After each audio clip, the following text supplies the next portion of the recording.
Hey guys, I really wanted to try to find a way to give back to you guys for all the love and support that you guys have been giving me lately. So I decided to give away some codes for the Sona emote.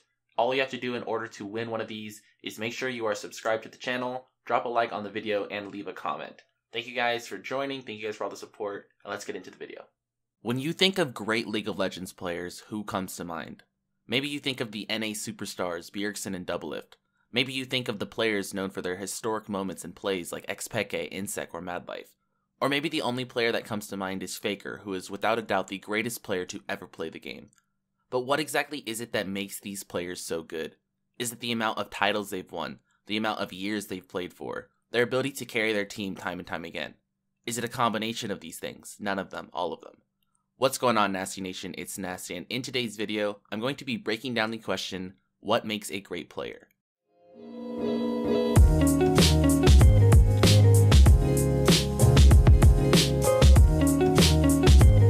So, I've done a fair amount of research in preparation for this video and came to the conclusion that there are 7 main factors that determine how great a player is.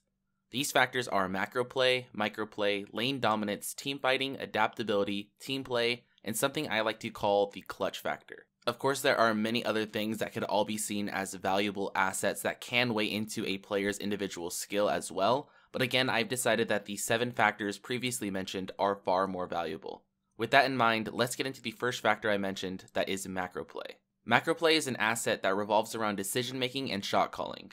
It gauges how well and how often a player is capable of choosing to do the right thing in the spur of the moment. Macro play can be quite difficult to measure at times, considering doing the right thing can often be subjective. Yet again, there have been players throughout the history of League of Legends who have been known specifically for their ability to effectively shot call and have strong macro play. Let's look at Hai, for example. For those of you who don't know, Hai is a former LCS mid laner who played for Cloud9, FlyQuest, and Golden Guardians during his tenure. Throughout the entirety of his career, he was never really considered to be all that great. Don't get me wrong, he was good enough to make it onto an LCS team, but in comparison to the rest of the league, his raw skill was mediocre at best. But his macro play, on the other hand, was like no one we had ever seen. Hai was a leader for his team.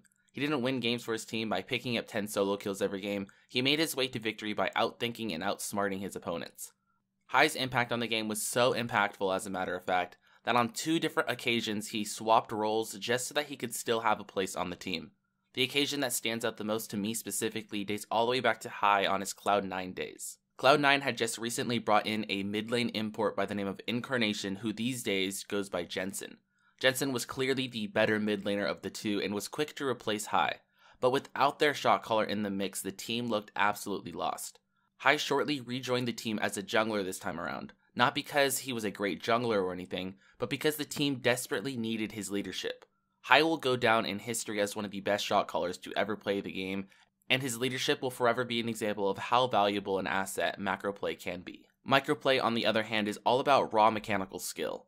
This includes the ability to beat your opponent not by outsmarting them, but rather by straight up outplaying them. Personally, when I think of a mechanically gifted player, Voyboy is the first name to come to mind.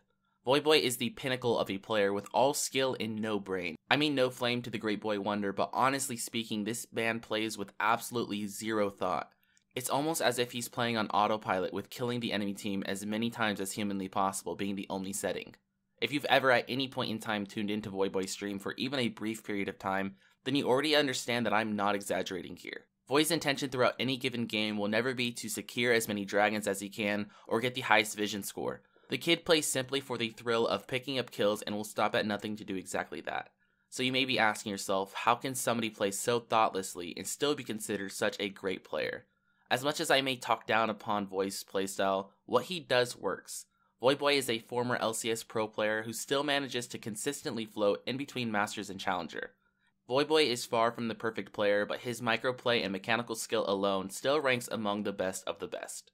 Lane dominance is exactly what it sounds like. It's the ability to win and dominate the lane phase.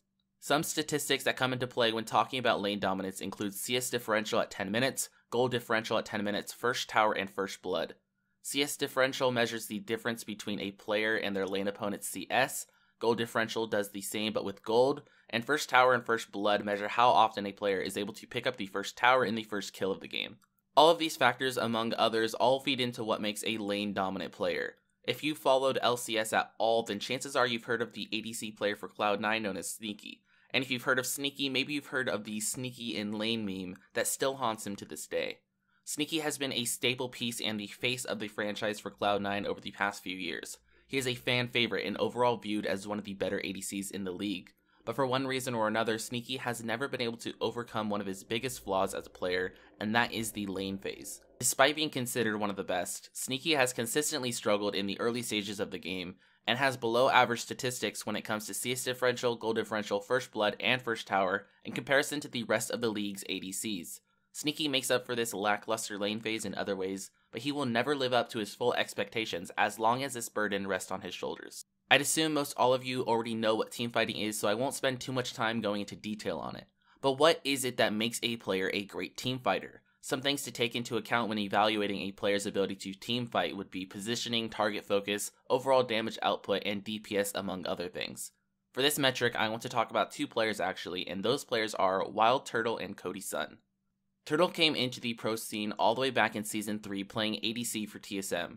He was instantly a fan favorite due to his overly aggressive and flashy playstyle. But although entertaining to watch, this playstyle often cost his life, specifically in teamfights. Over time, Turtle became known for flashing into teamfights, essentially suiciding and losing games for his team single-handedly on multiple occasions.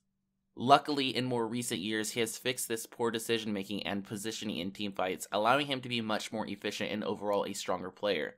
Cody Sun, on the other hand, is an ADC who is newer to the league and thus hasn't had quite the time to learn the way Turtle has. Cody Sun was a member of 100 Thieves' first successful year in the LCS. As a team, they were able to make playoffs in both summer and spring splits, only to fall mainly due to subpar teamfighting by Cody Sun in the playoffs. Cody's playstyle resembles much of what Wild Turtle looked like in his first days, in a sense that he too often flashes in at the worst possible time in teamfights. Turtle has surely improved quite a bit since his first days in the LCS, but for Cody Sun, poor teamfighting still remains to this day a major flaw in his play that restricts him from being a great player. Adaptability is a very important aspect of League of Legends that often goes unnoticed a lot of the time. League of Legends is a game that is always changing and only great players can keep up with it. One player that serves as a perfect example as how to adapt is Skara. Skara hasn't been in the pro scene for quite a few years now, and instead he spends most of his time streaming, but that doesn't make him any less of a role model. Skara is less of an entertainment-focused streamer and more of an informative one. Whenever tuning into his stream, you can expect to hear him speak his thought process throughout the games and see just how much he adapts from one situation to another. Whether it be adapting to the enemy's playstyle, team comp, changing his build to match the needs of the game, deciding whether he should pressure his lane or focus on helping other lanes, Skara is always mentally on his toes and ready to adapt to anything thrown his way. Skara is far from being considered one of the best players in the world, but his ability to adapt alone does make him a great player. And finally, the last thing I want to talk about is the clutch factor. The clutch factor takes into account a player's ability to come in clutch and play to the best of their ability when it matters most. When thinking of clutch players, there's many who come to mind, but the first player to pop in my head is none other than Doublelift. Doublelift is an NA LCS legend who already has 5 titles and an MVP under his belt. He has played consistently good throughout his career in the regular season and even better in the playoffs, making him tied with Bjergsen as the winningest player in all of NA LCS history. His ability to play to such an extent when it matters is surely impressive, but what about when it matters most? Sure, performing well in the LCS is important, but Doublelift is an experienced player who understands the World Championship is what truly matters. Doublelift has made it to Worlds time and time again he has played below expectations and has been forced to leave the tournament early.